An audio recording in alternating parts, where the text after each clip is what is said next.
السلام عليكم ورحمة الله وبركاته. أنا بشاير من نيو جيرسي. عندنا قناة أنا وصاحبتي. يلا نسهل الصعب في أمريكا. هنحط لكم لينك قناة على الفيسبوك، ودي قناتنا على اليوتيوب. برضو نحب تشاركونا عشان احنا هنقول لكم إن شاء الله كل الحاجات اللي احنا عايزين نقولها لكم عن أمريكا على قد ما نقدر وعلى قد خبرتنا البسيطة هنا. فالنهارده هكلمكم على اي دي نيويورك. اي دي نيويورك دون زي البطاقه الناس اللي هي لسه جديده في البلد، اللي لسه ما استلمتش السوشيال سيكيورتي بتاعها ولا الجرين كارد ولا الحاجات دي، تقدر تعمله.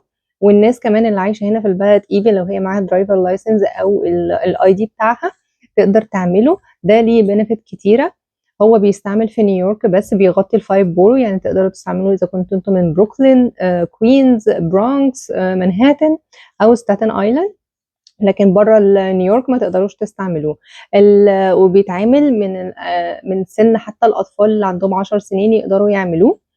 فالبنفيت بتاعته الاول هقول لكم هو بيتعمل ازاي. بتروحوا لاقرب مكان، بتكتبوا على جوجل يعني ان انتوا عايزين تعملوا الاي دي نيويورك، هو بيحط لكم اللوكيشن، او تقدروا ان انتوا تعملوا الابلكيشن اونلاين. الابلكيشن بيحتاج 4 نقط، منها ممكن الباسبور لو انتوا عايشين هنا في البلد، ممكن الاي دي، او بل تليفون، بل كهرباء، بل انترنت، عقد الايجار، اي حاجه من الحاجات دي تقدروا تاخدوها معاكم. هم هيعملوها لكم. دي هم بيبقوا محتاجين 4 نقط. ال4 نقط دي بتتوفر في الحاجات اللي انا قلتها. فده اول حاجه عشان تقدروا تعملوه. الكارت ده بقى تقدروا تستعملوه في اللايبرري، يعني ممكن بدل ما تعملوا اللايبرري كارد اللي هي المكتبات العامه، تقدروا ان انتوا تستعملوا الاي دي نيويورك بدل ما تعملوا كارت اللايبرري. تقدروا تستعملوا معترف بيه كانه بطاقه شخصيه. لو انتوا ما طلعتوش الاي دي العادي، تقدروا ده في اي مكان تقدروا تروحوه بتقدموه كانه بطاقه شخصيه ليكم. بتستعملوه حتى في الفسح. تقدروا تخشوا معظم المتاحف اللي في نيويورك. انا هحاول اكتب لكم لسته بكل المتاحف او الاماكن يعني اللي هي بتاخد الاي دي دون. تقدروا تدخلوه فور فري اعتقد لمده سنه، وممكن تعملوا تجديد ليه. وكمان تقدروا تدخلوا برونكوس زو فيه ببلاش.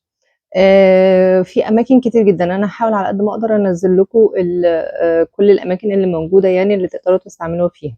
وكمان تقدروا تستعملوا تفتحوا بيه حساب بنكي، بس مش كل البنوك، بس يعني اكتر بنك ممكن تقدروا تعملوا فيه اللي هو PNC بنك. ده تقدروا تفتحوا بالاي دي نيويورك. كمان ممكن تعملوا بيه عضوية كاسكو. ممكن تشتركوا بيه في الجيم. يعني انتوا اما تخشوا على الويب سايت او انتوا اما تروحوا تعملوه هيدوكوا زي ورق كده ويقول لك انتوا تقدروا تستعملوه في ايه، وتقدروا تقولوا لهم انتوا عايزينه بالعربي، او حتى على الويب سايت تدخلوا تطلبوا الويب سايت او الكلام يبقى مكتوب بالعربي، بالانجلش، بالاسباني، باي لغه انتوا حابينها. فهو سهل جدا ان انتوا تعملوه، وسهل جدا تعرفوا الديتيلز بتاعه. فبتستعملوه كمان في السوبر ماركت. الفود بازار هو بس اللي بيعمل عليه ديسكاونت 5%. فده للناس اللي حابه ان هي تعمله لسه ما استلمتش السوشيال سيكيورتي بتاعها ولا الاي دي ولا الحاجات دي كلها. دي تقدر تعمله كانه حاجه مبدئيه تقدر تستعمله. والناس كمان اللي عايشه في نيويورك تقدر تعمله عشان تستفاد بالبنفيت وتروح تخرج هي مع اولادها، وكمان يتبسطوا بيها بالاماكن اللي موجوده. والمتاحف هنا في امريكا جميله جدا، وان انتوا تقدروا تتبسطوا بيها. يا رب يكون الفيديو ده عجبكم. ان شاء الله اشوفكم في فيديو تاني. باي باي.